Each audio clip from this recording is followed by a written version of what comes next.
in and out of the water, in and off and on the beach all day. So in the neighborhood that we're at, it's kind of pretty tight lot. So the concept was to essentially use the entire lot. So from wall to wall of the lot, how do we make that feel like one room? Not having it broken up into different rooms throughout the space, but rather like the boundary walls are essentially your room walls. So the concept of just living on a deck, having that complete blurred threshold of what is indoors, what is outdoors.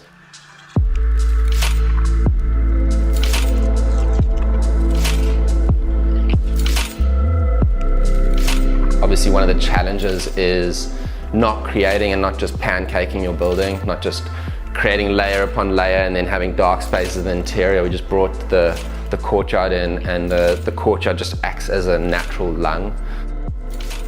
The idea that every day you got a breeze coming off the ocean, so ocean air coming, circulating through the house and coming up through the courtyard was really just kind of a really fun feature that we wanted to add in. When we speak to clients after them living in the house, is just they act surprised that, oh, when you just open this window and this window that's ventilated and we never have to turn on AC, which is we're kind of like, oh, what a surprise. You've got certain breezes. You've got a land breeze, you've got an ocean breeze. What time of the day do those go about? Like, how do you capture that with windows? How do you capture that with, just sliding certain facades open and closing them? Like, how can you better utilize that to make it a good environment for living in?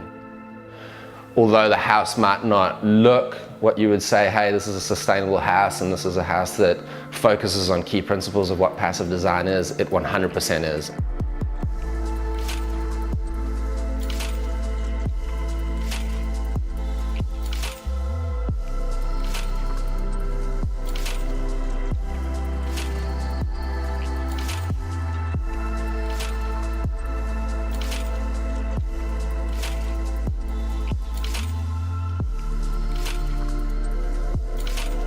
So their master bedroom, the materials that we brought, super natural. We wanted to give that kind of spa feel.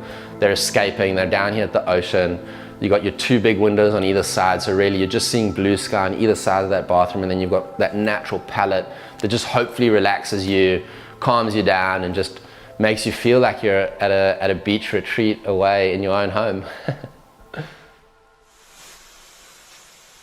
When you have clients that are happy at the end of it all, at the end of the day, when the clients are stoked and they love having their family there, they like, the kids are stoked, and I think like coming over and just seeing all the kids in the spaces, I don't think there's anything more rewarding than that. You kind of you get blown away.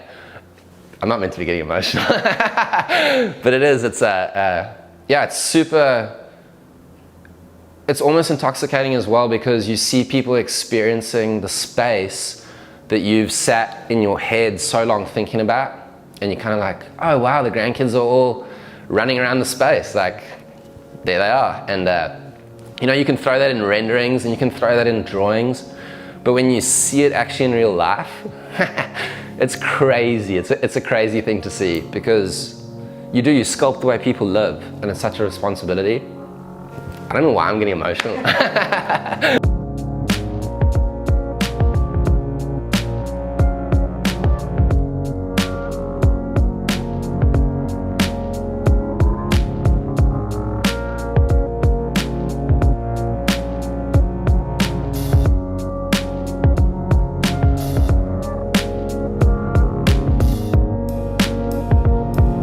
One of the things that we love about this house is, you kind of come up this entrance and we don't give too much away. It's pretty unobtrusive. You've got kind of the garages and you've got something really special within the entry, and that's kind of those big fins that create that dynamic light. So you got the shadowing, you got the stark light, and just kind of that sharp contrast of light and dark and the shadowing that kind of as you come in, but you're kind of still looking at a textured wood wall with a light feature, and it kind of doesn't give much away. You know that there's an ocean here because you're in the coast, you're on the coast, but you haven't really seen anything of it yet. And then kind of as you come in that front door, you look down the hallway and you're kind of just blown away by the view. So kind of that's your first introduction to the ocean.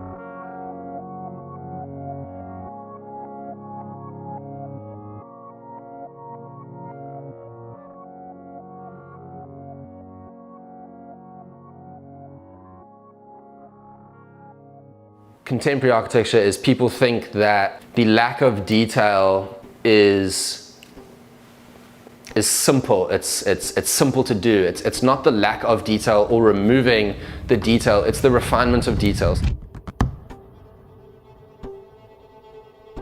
So the refinement of detail involves knowing the detail, it involves knowing how everything fits together, it involves knowing the tolerances so that you really can push the limits to everything. And really it's that refinement of the detailing that is essentially what gives it that little extra.